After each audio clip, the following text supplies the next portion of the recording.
विलासेन भूतभौतिकसृष्टयः तं नौमि परमात्मानं सच्चिदानन्दविग्रहं शङ्करं शङ्कराचार्यं केशवं बादरायणं सूत्रभाष्य कृतौ वन्दे भगवन्तौ पुनः पुनः ईश्वरो गुरुरात्मेति मूर्तिभेदविभागिने व्योमवद्व्याप्तदेहाय दक्षिणामूर्तये नमः। ओम शांति शांति शांति। चलिए बोलिए। योग्य वर्तमान विषयता अवच्छिन्न चैतन्याभिवृत्ति अवच्छिन्न चैतन्य ज्ञानगत प्रत्यक्षत्वस्य प्रयोजकम्।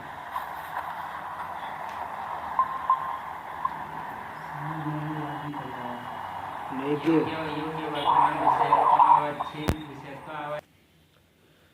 यहाँ पे त्वम सुखी त्वम दुखी इत्यादि वाक्य जन्य ज्ञान में प्रत्यक्षता होने की आपत्ति, तो उन्होंने यहाँ बताया कि इसलिए तुम सुखी हो तुम दुखी हो, तो वाक्य जन्य ज्ञान क्या बोलते उसे? वाक्य जन्य ज्ञान को कौन सा ज्ञान कहा जाएगा? शाब्द बोध। और शाब्द बोध में प्रत्यक्ष का लक्षण चले जाए तो अतिव्याप्ति। तो उसका वारण कैसे किया गया? इष्टापत्ति, अतिव्याप्ति नहीं, वो तो इष्ट है। शाब्दजन्य क्योंकि जो है जहाँ पे विषय अत्यंत सन्निकृष्ट है वहाँ पे शब्द से भी जन्य ज्ञान हुआ तो अपरोक्ष होता है।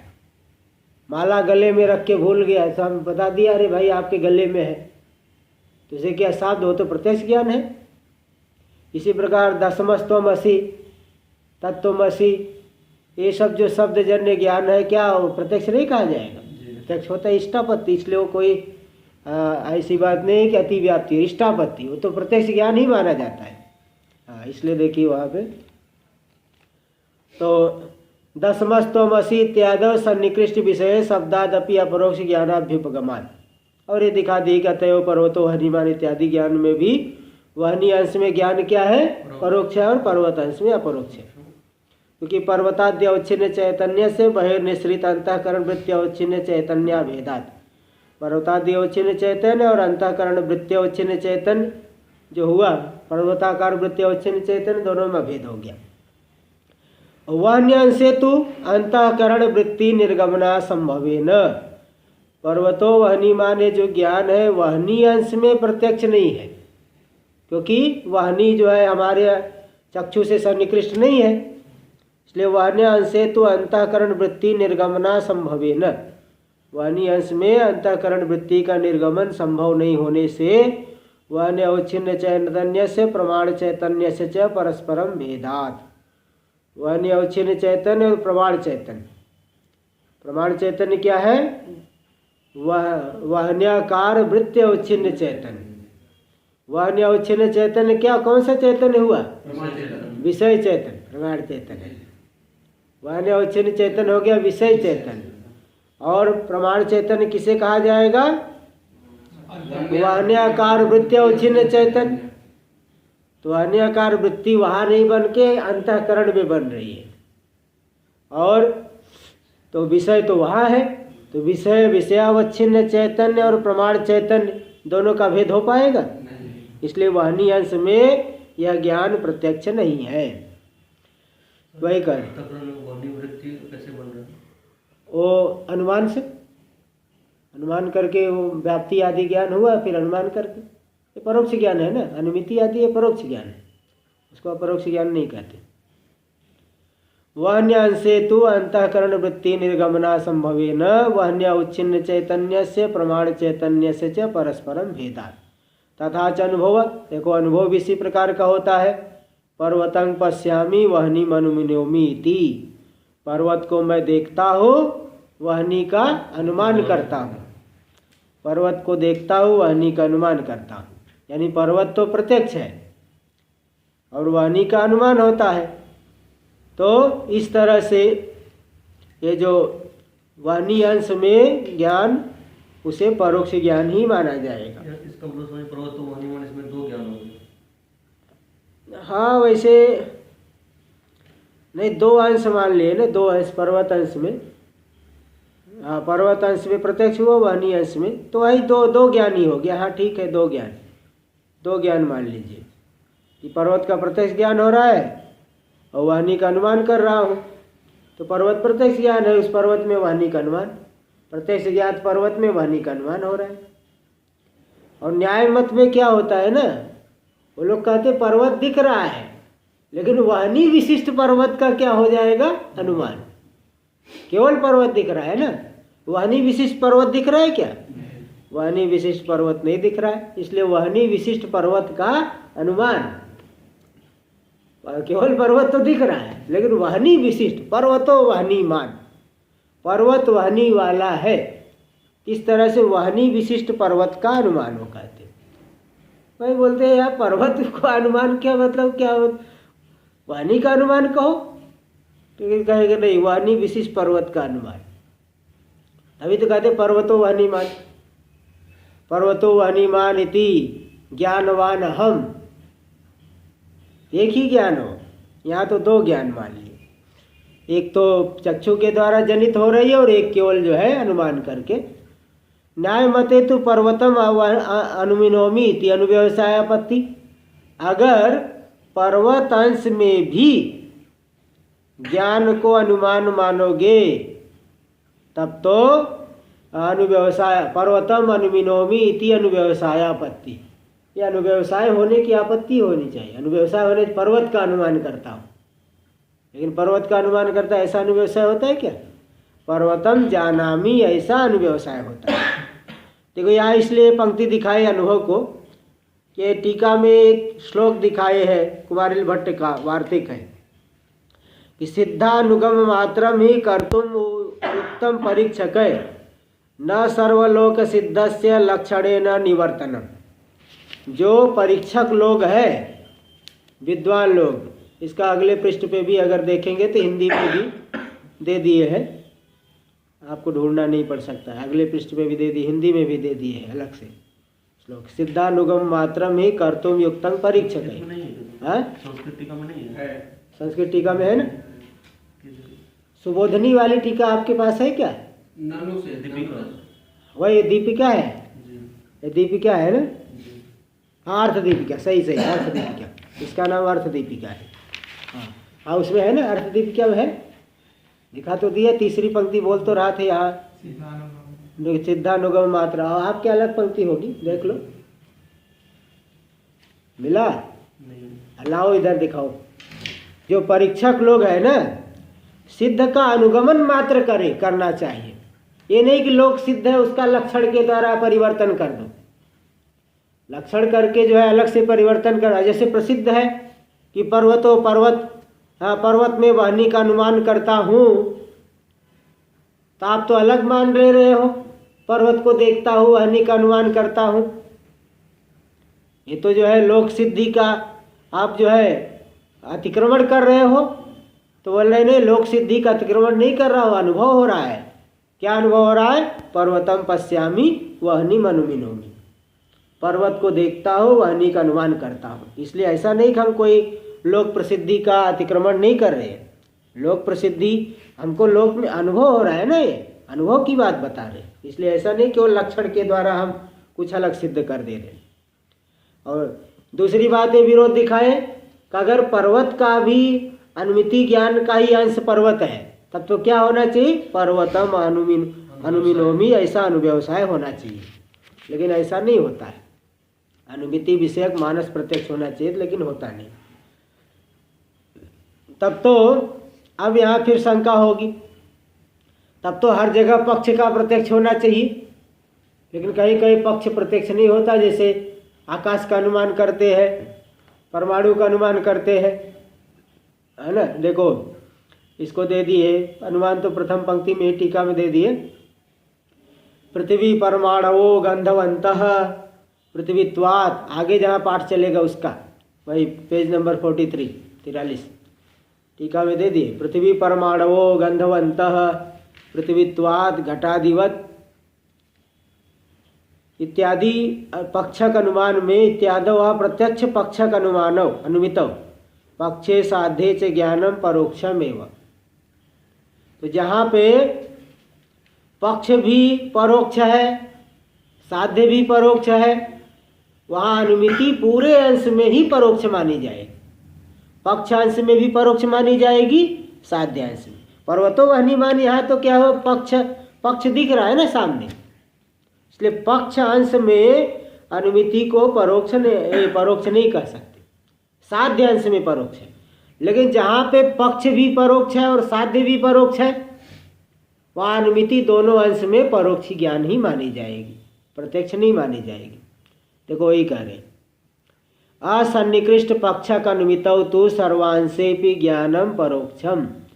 असन्निकृष्ट पक्षक अनुमिति में तो पूरे अंश में, चाहे पक्ष अंश हो चाहे साध्य अंश, पूरे अंश में ही ज्ञान क्या माना जाएगा, परोक्ष ही माना जाएगा।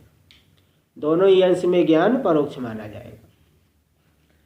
तो इस तरह से सुरभि चंदनम इत्यादि ज्ञानम अपि, और जो नैयायिक लोग ज्ञान लक्षणा सन्निकर्ष से मानते हैं ना, सुरभि चंदनम, वो लोग क्या कहते हैं कि पहले अनुभव किया है सौरभ, जैसे पहले आम हम लोगों ने खाया है, मीठा, किस प्रकार का आम मीठा होता है, किस प्रकार का आम पीला दिखने पर भी खट्टा होता है, ये मालूम है हम लोगों को। इसलिए जैसे आम, जैसे कोई दशहरी आम दिखा, हापुस आम दिखा, तो देखते ही व्यक्ति कह देगा कि आम मीठा है, क्योंकि खा के रखे वैसे। और कोई आम है, आम ऐसा फल है पीला दिखता ही है लेकिन वो खट्टा ही होता है। पीला तो दिखेगा, लगेगा कि एकदम पका हुआ है, लेकिन वो खट्टा ही रहता है। तो जो देख ले, इसको देख करके क्या, मधुरम इदम आम्र फलम। अब बताओ, आँख से मधुर का ज्ञान होता है क्या? आँख से रस लेते हो क्या? आँख से तो रस का ज्ञान होता नहीं। फिर कैसे आपने कहा कि मधुरम इदम आम्र फलम? खाए तो हो नहीं, दूर से ही देख रहे हो, यानी आँख से आप रस ले रहे हो। आँख से रस नहीं ले रहे हो, लोग क्या कहेंगे, ज्ञान लक्षणा सन्निकर्ष। पूर्व काल में ऐसा आम खाया है, उसका ज्ञान है, तो स्मरणात्मक ज्ञान, वह स्मरणात्मक ज्ञान ही प्रत्यक्ष के लिए क्या हो गया, सन्निकर्ष हो गया।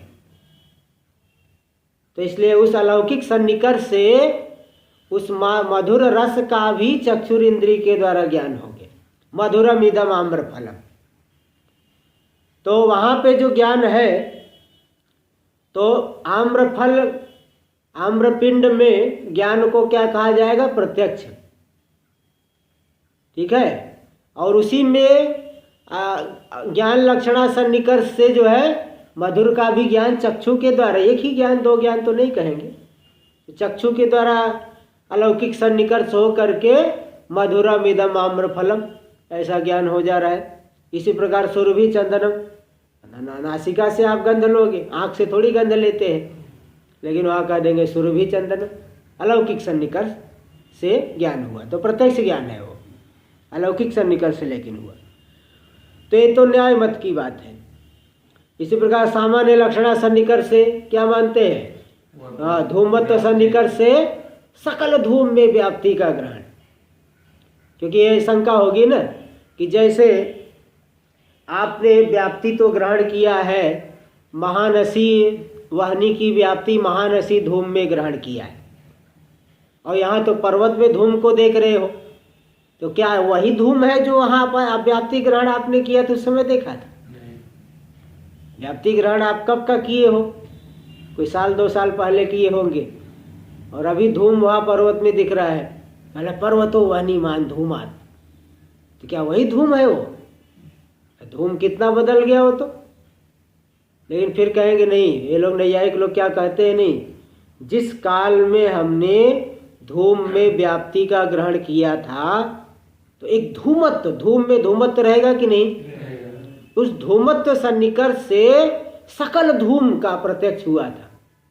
धूम से जैसे प्रत्यक्ष ज्ञान विषय सामान्यवत्व, प्रत्यक्ष ज्ञान का विषय हुआ धूम, धूम में रहेगा सामान्य कौन, धूमत्व सामान्य, उस धूमत्व सन्निकर्ष से सकल धूम की उपस्थिति हो जाएगी। क्योंकि धूमत्व सकल सन्निकृष्ट, विप्रकृष्ट, संयुक्त, संयुक्त, भूत, भविष्य, वर्तमान, जितने भी धूम है सभी धूम की उपस्थिति हुई और सकल धूम में वाणी की व्याप्ति का ग्रहण हुआ है। इसलिए केवल महानसी धूम में व्याप्ति का ग्रहण नहीं हुआ है, भूत, भविष्य, वर्तमान, जितने भी धूम, सन्निकृष्ट, विप्रकृष्ट, पास में है, दूर में है, कहीं भी है, सभी धूम में व्याप्ति का ग्रहण हुआ है। इसलिए पर्वत में जो धूम है दिख रहा है, उस धूम में भी धूमत्व सन्निकर्ष से व्याप्ति का ग्रहण हो चुका है। इसलिए आपत्ति नहीं दे पाओगे कि महानसी धूम में हमने व्याप्ति का ग्रहण किया है और यहाँ तो पर्वतीय धूम है, वहाँ तो व्याप्ति हमने ग्रहण ही नहीं किया है। तो बोले नहीं, वो धूमत्व सन्निकर्ष से सकल धूम का प्रत्यक्ष हुआ था, इसलिए पर्वतीय धूम में भी व्याप्ति का ग्रहण हो चुका है। इसलिए तुरंत जो है देख करके, हाँ, पर्वतो वाणीमान धूमाते अत्र तत्र धूमस तत्र तत्र वाणी तथा च अयम तस्मात् तथेति, है ना। वाणी व्याप्य धूमवत्वात्, तथा यानी वाणीमान, ये वाणीमान है। तो ये सब जो है वो लोग अलौकिक सन्निकर्ष मानते हैं। वहाँ पे वेदांती क्या मानता है, अब इसको देखिए, दिखा रहे। सुरभि चंदनम इत्यादि ज्ञानम अपि, बोले सुरभि चंदनम इत्यादि जो ज्ञान है वह भी चंदन खंडांश से अपरोक्षम और सौरभांश से तू परोक्षम। सौरभांश में वो स्मरण है, वहाँ ये नहीं एक ज्ञान नहीं करना, दो। चंदन खंड अंश में तो अपरोक्ष ज्ञान हो रहा है, प्रत्यक्ष दिख रहा है चंदन, और सौरभ अंश में, सुगंध अंश में वह ज्ञान क्या है, परोक्ष यानी स्मरणात्मक ज्ञान। और वो लोग क्या करेंगे, स्मरणात्मक ज्ञान नहीं मान करके स्मरणात्मक ज्ञान को सन्निकर्ष बना करके एक ही ज्ञान है सुरभि चंदन। लेकिन यहाँ कह देंगे नहीं, दो वृत्ति है। एक तो प्रत्यक्ष हम चंदन खंड को देख रहे, प्रत्यक्ष ज्ञान है, और सौरभ का ज्ञान जो ज्ञान हो रहा है स्मरणात्मक ज्ञान। जैसे देखिए, आपको देखा कहा जाए, आप बोलोगे ये आम्रफल मीठा है, भाई आप खाए हो क्या अभी? नहीं, पिछले साल खाया था, तो स्मरणात्मक ज्ञान हुआ, अभी नहीं खाए हुआ। इस तरह से वेदांती का है, वेदांत मत में तो स्मरण। इसी प्रकार कहीं जो है अनुमान भी हो जाएगा, कहीं स्मरण है, कहीं अनुमान हो जाता है। सौरभांश से तो परोक्षम, क्यों? क्योंकि सौरभ्यस्य चक्षुरिंद्रिया योग्यतया सुरभित्व, सौरभ्यस्य कि सौरभस्य? सौरभ्यस्य। कमाल है, अरे भी किए और यह भी कर दिए। हाँ सही तो है, सौरभ्यस्य, सौरभ्यस्य, ये अण भी कर दिए। और भाई पहले सौरभांश में दिए है ना, सौरभांश से सौरभ्य, चलो स्वार्थ में सही कुछ हो जाएगा। पहले अण किए थे, बाद में सह कर लिए, क्या कौन सी बड़ी बात है कि नहीं? जैसे कहीं जो है मनुष्य को मनुष्यत्व कह दिए, कहीं मनुष्यता कह दी, वो तो विवक्षा के ऊपर है। वक्ता जो कहना चाहे कह सकते हैं, कहीं अड़ कर दिए, कहीं सह कर लिए, इसलिए सह मान लीजिए। सौरभ्य से ना, हाँ ठीक है, हाँ चलिए कोई बात नहीं। तो सौरभ्य से चक्षुरिंद्रिया योग्यतया, सुरभित्व जो है, सुगंधित्व, जो सुगंध है चक्षुरिंद्रिय के योग्य है क्या? नहीं, इसलिए योग्यत्व घटित से निरुक्त लक्षण से अभावात, योग्यत्व घटित निरुक्त लक्षण जो है सौरभ्यांश में रहेगा। कि जो है योग्य वर्तमान विषयावच्छिन्न चैतन्य भिन्न अंतःकरण वृत्त्यवच्छिन्न चैतन्य से, ऐसा मिलेगा। योग्य वर्तमान विषयावच्छिन्न, तो वहाँ पे योग्य वर्तमान विषयावच्छिन्न चैतन्य मिलेगा क्या? भाई देखिए, चक्षुर इंद्रिय के योग्य वर्तमान विषय है सुरभि, सौरभ सुरभि जो सुगंध है, चक्षुर इंद्रिय के योग्य वर्तमान विषय है, वो वर्तमान विषय है, लेकिन चक्षुर इंद्रिय के योग्य नहीं है। तो योग्य वर्तमान विषयावच्छिन्न चैतन्य भिन्न वृत्त्यावच्छिन्न चैतन्यम, ऐसा मिल पाएगा? क्योंकि वो योग्य चक्षुर इंद्रिय के योग्य नहीं है। इसलिए सौरभ्य से सुरभित्व जो है, सुगंध जो है, चक्षुर इंद्रिया योग्यतया, चक्षुरेंद्रिय के योग्य नहीं है। इसलिए योग्यत्व घटितस्य निरुक्त लक्षणस्य अभावात्, योग्यत्व घटित जो निरुक्त प्रत्यक्ष का जो लक्षण है यहाँ पे होगा नहीं होगा। इसलिए सौरभ अंश में जो ज्ञान हुआ परोक्ष ज्ञान हुआ, या तो अनुमिति मान लो अथवा स्मरण मान लो, स्मरणात्मक ज्ञान मान लो अथवा अनुमिति, अनुमिति भी हो जाएगी ना। देखो इसमें विभाग करके दिए टीका में, विभाग करके भी टीका में दिए चौथी पंक्ति में परोक्षमिति आघ्रात पूर्वम तत्सौरभम चेत। यदि उस सुगंध का पहले आपने लिया है, गंध ग्रहण किया है, जैसे किसी व्यक्ति ने जो है घोड़े पे पहले चढ़ा है तो उसको मालूम है कैसे, अब मैं तो कभी घोड़े पे चढ़ा नहीं हूँ, अब मुझे तो नहीं मालूम है क्या क्या आनंद होता है, हाथी पे भी नहीं चढ़ा हूँ, तो जो चढ़ा हुआ है उसको स्मरण होता होगा। अब वो तो कई महात्मा ऊँट पे भी चढ़े हुए हैं, कोई राजस्थान का होगा तो ऊँट पे भी बैठा हुआ है, तो भाई जो पहले अनुभव कर चुका है उसको स्मरण होगा। ठीक है, अनुभव नहीं किया है तो कुछ थोड़ा अनुमान कर लो, जैसे भोजन करते थोड़ा सुख मिलता है, कुछ अच्छा कपड़ा पहनते सुख मिलता है, ऐसे इस पे चढ़ेंगे तो गाड़ी में चढ़ के चलते सुख मिलता है, इस पे भी थोड़ा सुख मिलेगा। एक बार क्या हुआ कि आ रहा था मुजफ्फरनगर से, एक लड़का जो है गाड़ी चला रहा था, तो एक जगह बहुत लंबा पुल था, पुल में बीच बीच में कट आता है ना ऐसे थोड़ा सा, तो उस वहाँ पे गाड़ी बहुत जोर से जंप करती थी। तो क्या मुझे बता रहा है, स्वामी जी आपको तो मैं घोड़े पे चढ़ने का आनंद दिलवा देता हूँ तो घोड़े पे चढ़ने का आनंद आपको दिलवा देता हूँ, ऐसा उसने बताया। तो कई बार ऐसे गाड़ी जो है बहुत तेजी से चला रहा है, बीच बीच में पुल का वो है और थोड़ा कट वो बीच रहता है ना, तो वहाँ पे गाड़ी बहुत जंप कर रही है, तो बोल रहा है तो आपको तो घोड़े पे चढ़ने का आनंद दिलवा रहा हूँ तो मतलब क्या है कि अगर पहले अनुभव किया है तो उसका स्मरण होगा, यही कह रहे, टीका में यही बात बता रहे। आघ्रात पूर्वम तत्सौरभम चेत, यदि सुगंध का पहले हमने आग्रहण किया है, गंध ग्रहण किया है, तभी तत्र ज्ञानम स्मृति ही, तब उस ज्ञान को क्या माना जाएगा, स्मरण। और अनाघ्रात पूर्वम ते चेत, अगर पहले हमने ग्रहण नहीं किया है तो तरे चंदन खंडत्वात् लिंगात अनुमिति, है ना। अयम खंड सुगंध युक्त चंदन खंडत्वात्, प्रसिद्ध चंदन खंडवत, ऐसे अनुमान कर लेंगे इस तरह से अनुमान के द्वारा। इसलिए कुल मिला करके सौरभ्यांश में वह ज्ञान परोक्ष ही है, प्रत्यक्ष नहीं है, क्योंकि आंख से थोड़ी सुगंध का ज्ञान होता है। इसलिए सौरभ्य से चक्षुर इंद्रिया योग्यतया योग्यत्व घटितस्य निरुक्त लक्षणस्य अभावात्, योग्यत्व घटित निरुक्त लक्षण प्रत्यक्ष का लक्षण वहाँ पे रहेगा नहीं रहेगा। इस तरह से कुल मिला करके असन्निकृष्ट विषयांश में जो प्रत्यक्ष होता है, असन्निकृष्ट पक्षक अनुमिति में ज्ञान सर्वांश में ही क्या रहेगा, परोक्ष रहेगा। और पर्वतो अनिमान या ज्ञान पर्वतांश में परोक्ष नहीं बल्कि प्रत्यक्ष है। चलिए देखिए आगे।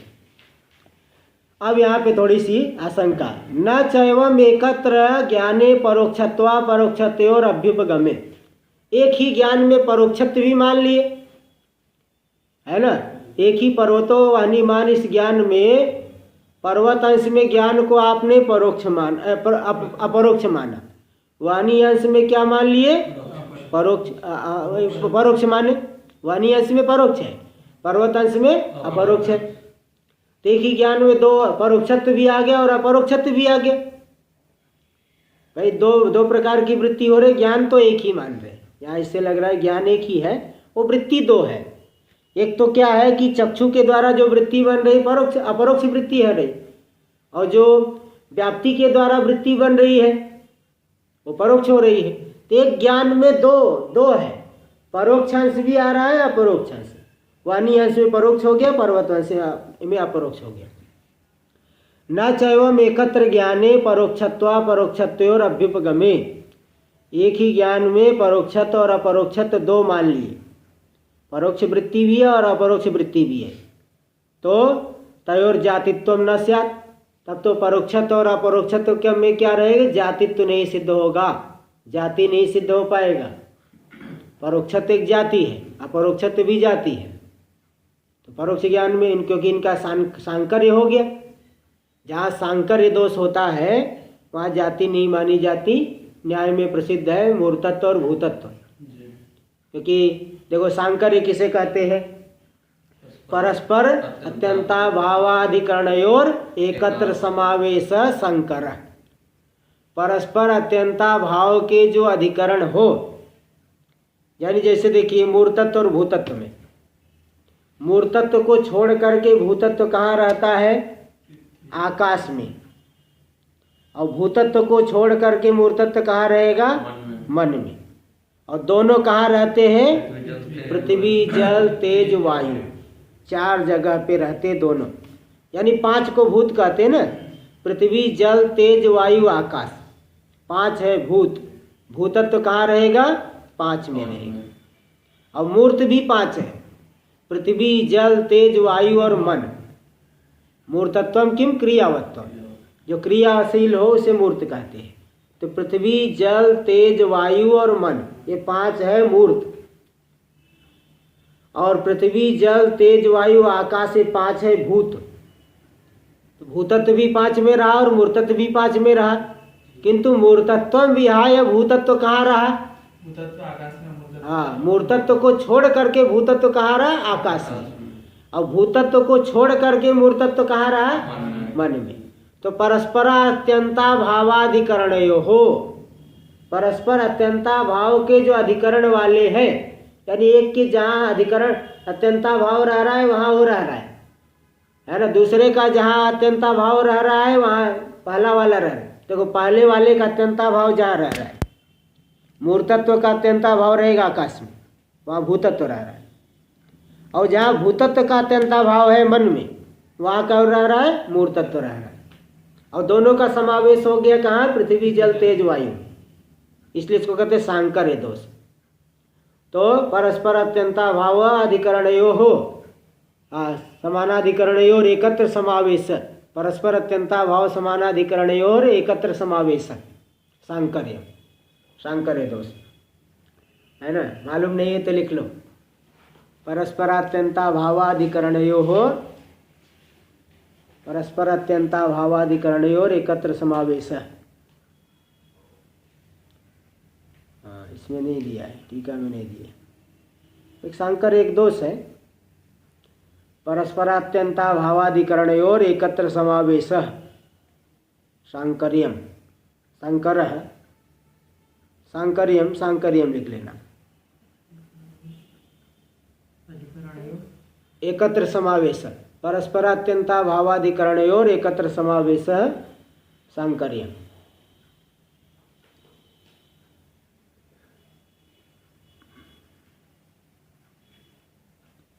ज्ञान तो एक हुआ, लेकिन ये अंश 2 अलग अलग है।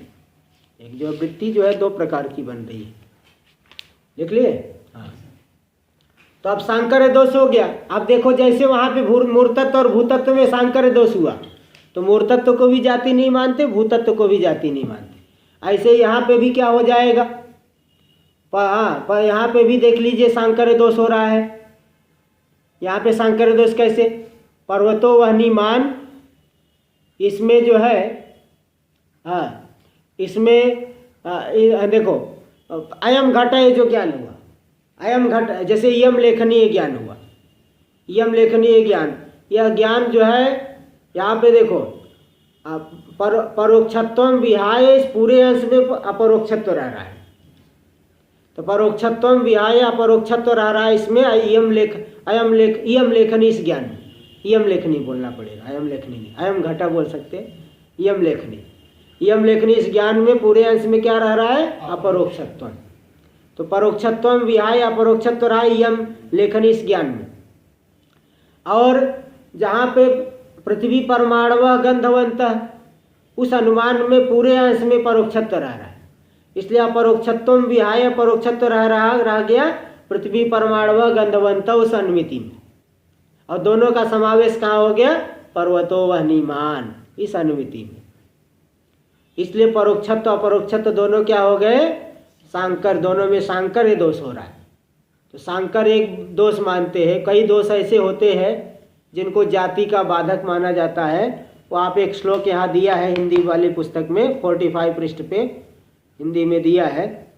जिसको नहीं पता है, क्योंकि जो मुक्तावली पढ़े उनको तो मालूम है, हिंदी 45 नंबर पृष्ठ पे आप देख सकते हैं, एक श्लोक दिया है, व्यक्तेरभेदस्तुल्यत्वं संकरोत्थान अवस्थिति। तर्क में भी आया है ना? हाँ बस बराबर है। तर्क में पढ़ बताया, अगर बताया है तो फिर अच्छी बात है। व्यक्तेरभेदस्तुल्यत्वं संकरोत्थान अवस्थिति रूप हानि रसंबंधो जाति बाधक संग्रह। यानी जहाँ व्यक्ति एक ही है, आकाश जो है एक ही व्यक्ति है, उसमें रहने वाली आकाशत्व को जाति नहीं माना जाता। और अभेद अतुल्यत्व, तुल्यत्व क्या, घटत्व कलशत्व, घटत्व कलशत्व एक ही तुल्य है, इसलिए कलशत्व को जाति नहीं मान करके घटत्व को जाति माना जाए। जैसे कहे मनुष्यत्व और नरत्व अलग अलग मानेंगे क्या? मनुष्यत्व एक ही जाति प्रसिद्ध है, नरत्व नहीं, अलग से नहीं लिया जाएगा। नरत्व को क्यों नहीं मानते? हाँ? नरत्व को क्यों नहीं मानते? हाँ? नरत्व को जाति को नहीं मानते? प्रसिद्धि मनुष्यत्व तो ज़्यादा है, तुरंत मनुष्यत्व, नरत्व जो है कोई नहीं भी समझ सकता है, मनुष्य ज़्यादा प्रसिद्ध है। और संकरों का तो उदाहरण दे दी, अनवस्थिति, घट में घटत्व, घटत में घटत्व, घटत्वत्व, घटत्वत्व में घटत्व, और 3 बोलने के बाद फिर चौथा घटत्व में घटत्व। अब बताओ, ऐसे ही करते तो ही बढ़ाते जाओगे, फिर क्या अनवस्था दोष होगा। जाति में जाति नहीं, जाति में जाति नहीं मानते, अनवस्था दोष हो जाएगा। ऐसे कहीं रुक नहीं पाओगे, तब तो ही बढ़ाते चले जाओगे। रूप हानि जो है विशेष में जाति नहीं मानते, क्योंकि विशेष स्वतो व्यावर्तक होता है, उसमें जाति मानोगे तो उसके स्वतो व्यावर्तकत्व रूप की हानि हो जाएगी। और असंबंध, समवाय जो है, समवाय में जाति नहीं, क्योंकि समवाय में जाति रहने के लिए एक और समवाय मानना पड़ेगा। ये समवाय में आदि में जाति नहीं, समवाय में जाति नहीं, ये सब में जाति नहीं मानते। हाँ, अभाव आदि में, क्योंकि वहाँ ठीक सामान्य आदि में जाति नहीं, क्योंकि वहाँ समवाय संबंध से कोई रहता नहीं, तो समवाय संबंध से कोई नहीं रहता, असंबंध है, इसलिए वहाँ जाति नहीं मानते। तो इसलिए ये जो है, तो सांकर्य दोष होने की वजह से तब तो परोक्षत्व अपरोक्षत्व जाति ही नहीं सिद्ध हो पाएंगे, क्योंकि पर्वतो वह्निमान इस ज्ञान में दोनों आ गए।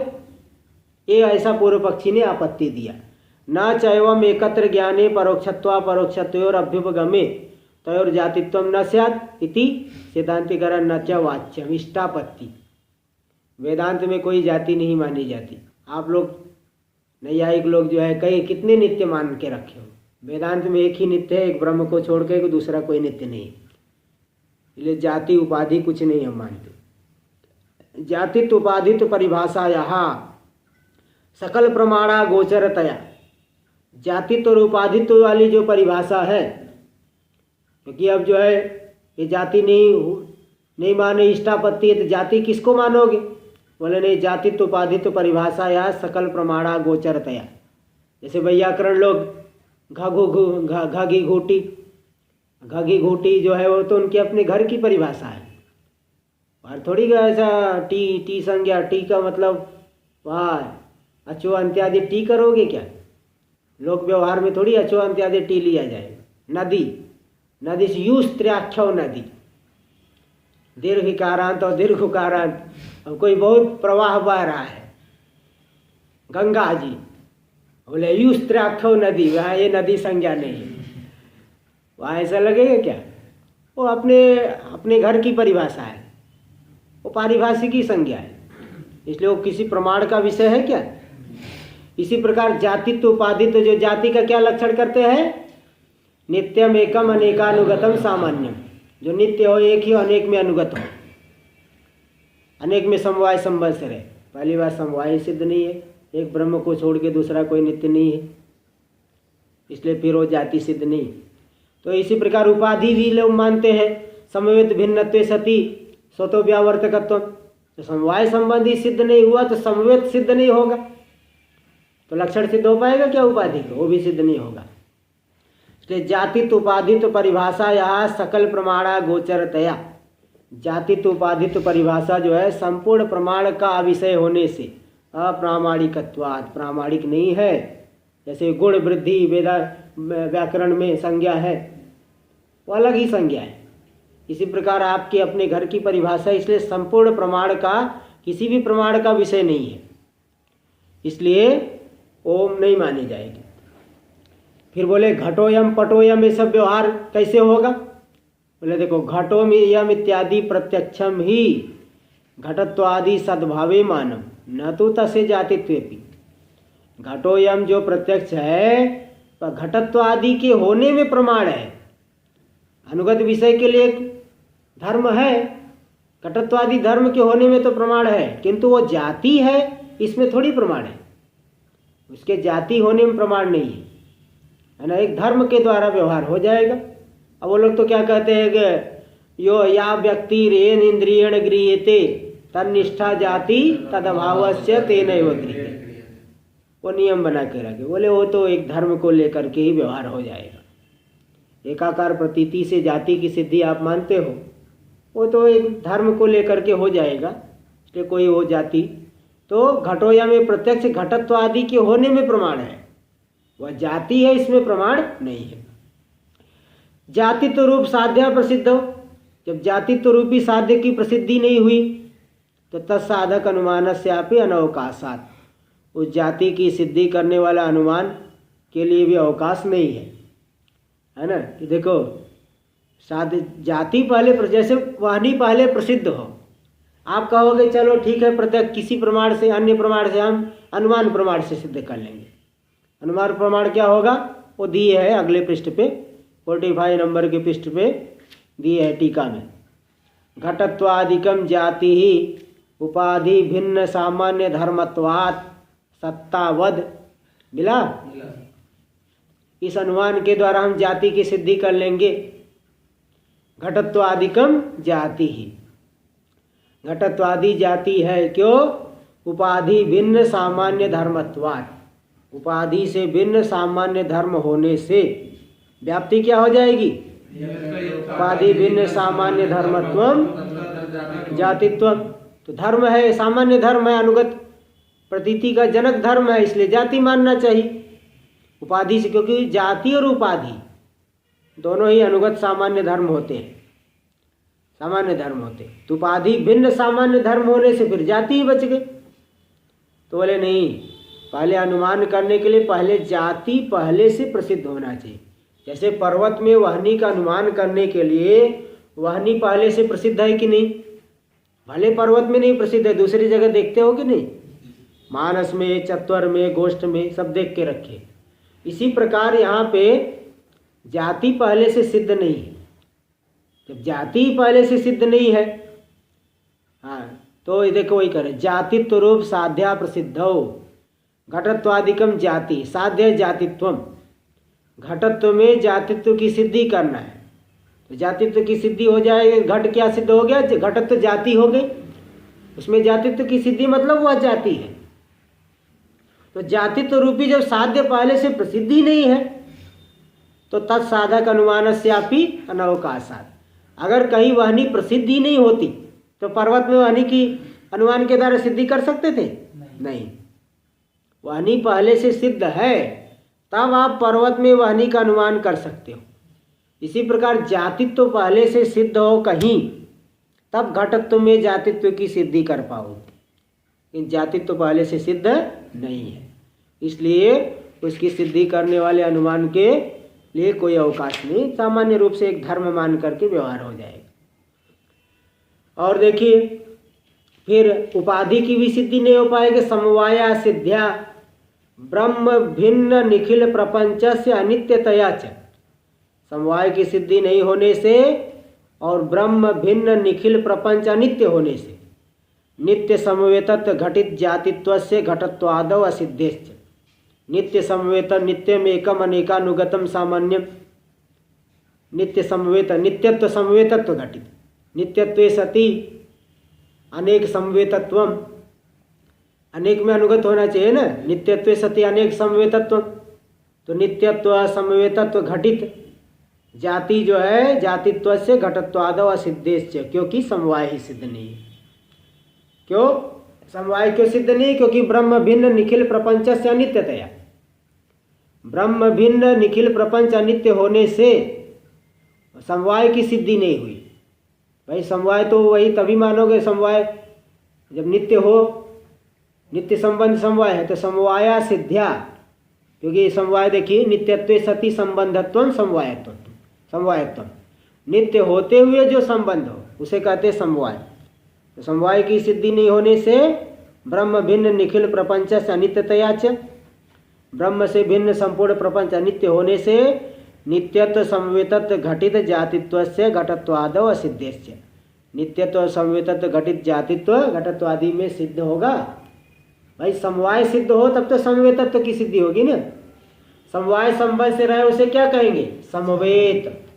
सहयोग संबंध से रहेगा तो क्या कहेंगे? संयुक्त, संयुक्त कहेंगे। तो जब समवाय सिद्ध नहीं हुआ तो समवेतत्व सिद्ध हो पाएगा? इसलिए नित्यत्व समवेतत्व से घटित जातित्व की घटत्व आदि में सिद्धि नहीं होगी, क्योंकि नित्यत्व ब्रह्म से भिन्न कुछ नित्य है ही नहीं, समवाय भी नहीं है। एवमेव उपाधित्वम अपि निरसनीयम, इसी प्रकार उपाधित्व का भी निरसन कर देना चाहिए, क्योंकि जाति सिद्ध नहीं हुआ। तो फिर अनुमान के द्वारा देखो, अनुमान इसका है नीचे से दूसरी पंक्ति, नील घटत्वादिकम उपाधि ही जाति भिन्न सामान्य धर्मत्वात्, पेज नंबर 47 45 पे नीचे से दूसरी पंक्ति टीका में, नील घटत्वादिकम उपाधि ही जाति भिन्न सामान्य धर्मत्वात्, आकाशत्व आदिवद, आकाशत्व कालत्व दिक्त्व ये सबके समान, तो नील घटत्व उपाधि है। अब बताओ साध्य उपाधि तो पहले से सिद्ध है क्या? जैसे जाति तो पहले से सिद्ध नहीं है। अरे भाई वह नहीं सिद्ध होगा तब अनुमान करोगे, उपाधि तो पहले से कहाँ सिद्ध है। और दूसरी बात हेतु भी सिद्ध नहीं है, जाति भिन्न सामान्य धर्मत्व, जब जाति सिद्ध नहीं है तो जाति भिन्न सामान्य धर्मत्व हेतु सिद्ध होगा? नहीं सिद्ध हो पाएगा। इसलिए उपाधि का भी निरसन हो गया, उपाधि की भी सिद्धि नहीं हो पाएगी। ठीक है, इसलिए ये नहीं कह सकते कि सांकर्य दोष होने से एक ही ज्ञान में परोक्षत्व अपरोक्षत्व नहीं मान सकते, ऐसा नहीं है ना, क्योंकि जाति हम मानते ही नहीं, इसलिए एक ही ज्ञान में दोनों रहने दो, कोई बात नहीं। आगे कल। ओम पूर्णमदः पूर्णमिदं पूर्णात् पूर्णमुदच्यते पूर्णस्य पूर्णमादाय पूर्णमेवावशिष्यते। ओम शांति शांति शांति। शंकरं शंकराचार्यं केशवं बादरायणं सूत्रभाष्य कृतौ वंदे भगवन्तौ पुनः पुनः। ईश्वरो गुरुरात्मेति मूर्तिभेद विभागिने व्योमवद्व्याप्तदेहाय दक्षिणामूर्तये नमः। ओम शांति शांति।